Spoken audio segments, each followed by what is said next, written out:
Hello and welcome to the third and last in the series of lab videos for Chemistry 112 lab during the spring semester of 2020. This week, we're doing experiment 10, electrochemistry. You might notice that our objective for this experiment is quite a bit simpler from what's listed in our lab manual. In fact, only interested in answering the first of those 4 questions of the day, because only this first question a day is really amenable to a virtual lab, to something you can learn from a video. So we want to determine the relative ease of reduction of these 5 elements: copper, silver, zinc, magnesium, and nickel. Of these, which one's the easiest to reduce, which one's the hardest to reduce. So we could do so by constructing an electrochemical cell where we'll conduct a redox reaction, but by physically separating the anode where the oxidation half reaction occurs from the cathode where the reduction half reaction occurs.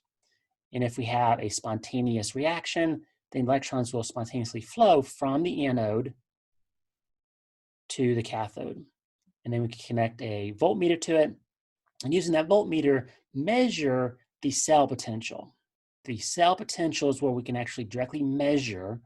What we need to know in order to answer our question of the day, though, is what is the reduction potential at the cathode? That's where the reduction occurs. So I can directly measure cell potential, but the cell potential itself depends upon both the potential at the cathode and the potential at the anode. We can get around this conundrum by making 2 distinctions in our experiment. One is I'm going to maintain the same anode for all of my experiments. And then secondly, I'm going to define the potential at that anode as exactly 0.00 volts. So if I make those 2 restrictions for my experiments, use the same anode and then define the anode potential as 0.00 volts, then the cell potential, what I can actually measure, is equal to the reduction potential at the cathode. Keep in mind, though, that the numbers we actually determine, the potential at the cathode, those numbers are all relative to by definition, a 0.00 volt potential at the anode. Our approach is relatively straightforward and simple. We use a well plate, and roughly in the middle of the well plate, we'll take an electrode composed of the anode, and we'll immerse that anode in about 1 milliliter of a salt solution of that particular anode. And then on one side, we'll do the same thing with the cathode. We'll immerse the cathode, the solid form of the cathode, into about 1 milliliter of the cathode solution. We'll add a salt bridge and maintain electrical neutrality. And then we'll use our voltmeter to measure and record the cell potential. We'll do that for experiment 1. Experiment 2 will be with a different cathode, but once again, same anode. Experiment 3, cathode 3, and finally experiment 4 will be with cathode 4. For our results, we want to summarize the raw data. And so we'll summarize and record the cell potentials.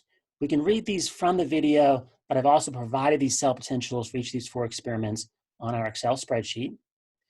We also want to write the balance half reaction for what's occurring at the cathode, as well as the balance half reaction for what's occurring at the anode, and the overall balance redox reaction for each of these 4 experiments.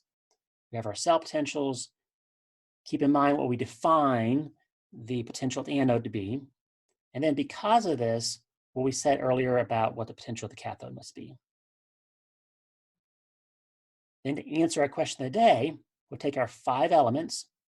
We'll write down the respective reduction half reactions, and then we'll rank these reduction half reaction potentials from the highest, most positive, down to the lowest, most negative.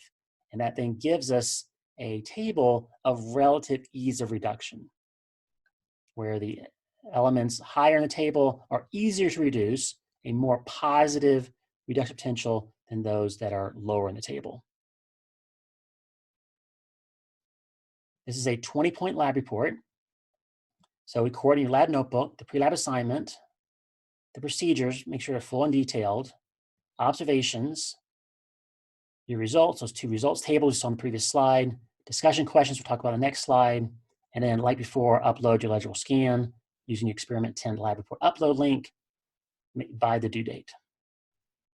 The discussion questions is that first, how would you construct an electrochemical cell with the highest voltage with these materials? So using the results that we determined in this experiment, which metal should serve as your anode, which metal should serve as your cathode. So how would you actually construct it? Then also calculate what you predict the cell potential of that electrochemical cell to be. Secondly, predict which metal ion or ions should be able to be reduced by elemental copper. And then also briefly describe an experiment to test this prediction. And then finally, as always, make sure you describe several experimental errors or experimental assumptions and what the effect of those errors and or assumptions may be on the results.